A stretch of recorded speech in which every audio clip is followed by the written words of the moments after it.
Fisher, followed by Williams here.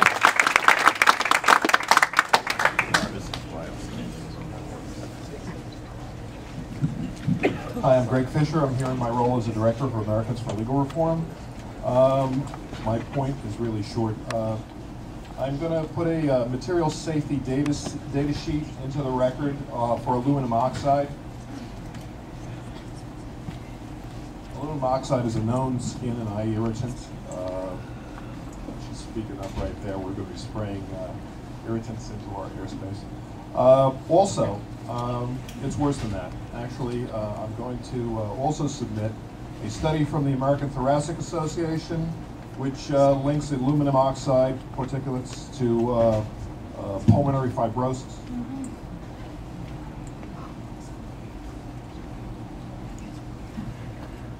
Just in short, I incorporate what prior speakers said.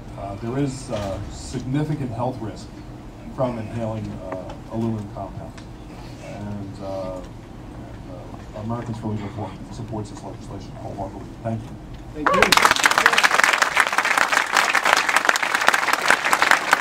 Williams here, followed by Harold Cohn.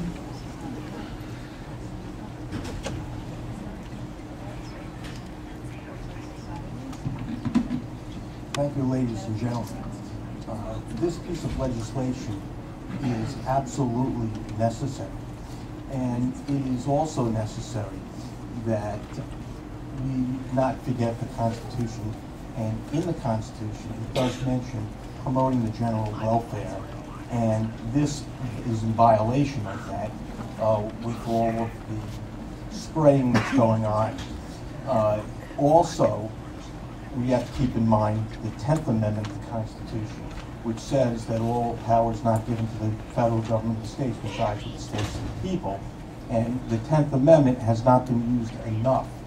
And I would want New York State to do more of what Arizona and Texas has already done, and that is to claim state sovereignty over those powers that are clearly in the Constitution. What we have now is that the Constitution itself seems to be something that the federal government sees as inconvenient. Let's take a look at the Fourth Amendment. And when you look at the Fourth Amendment, it's being eviscerated by Homeland Security. So when I speak about spraying, I do want to remind you that if somebody's a little too articulate and has too many facts, they can be deemed an enemy of the state where there is no evidence of violence, threat of violence, or desire of violence, but somebody who might get in the way of either the military or corporate profits in the public interest of health. Now, I would like for you to keep in mind that when you take a look at the name of chemical compounds, keep in mind 3 metals and 3 nonmetals. The 3 metals is you have aluminum, barium, and strontium. Okay? Now, when it comes to the nonmetals, you're going to have the sulfides, the chlorides, and the fluorides, the chlorides, the sulfides. Now, the thing is that you can have an enormous number of chemical compounds that has any one or more of those. But the result is, and I brought in the evidence here, if you ever want copies of this, it's fine. One of them deals with carcinogens, raising the cancer rates.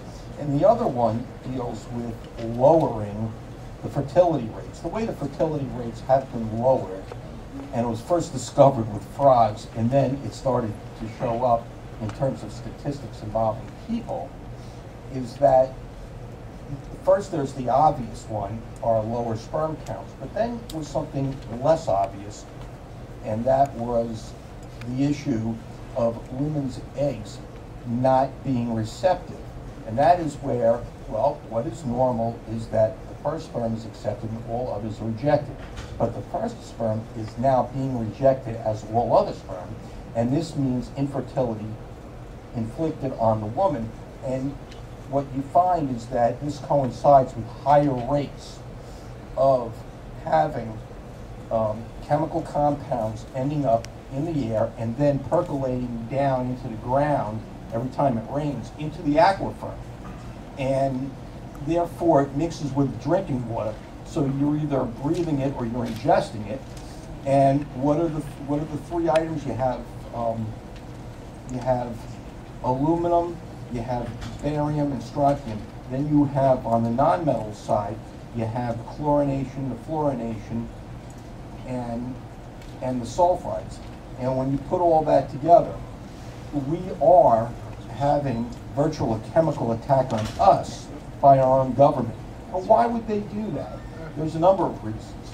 First, you have, basically, we're being used as guinea pigs, as the military, where people on their deathbed have then have let things out because they didn't like holding in what they had to, signing these confidentiality agreements.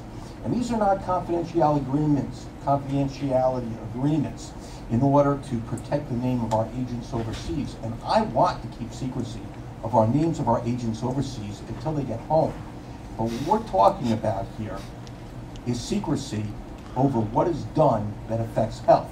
So the military, not knowing the health consequences, is using us as guinea pigs. Then you have something else. You have contracts between government and private industry.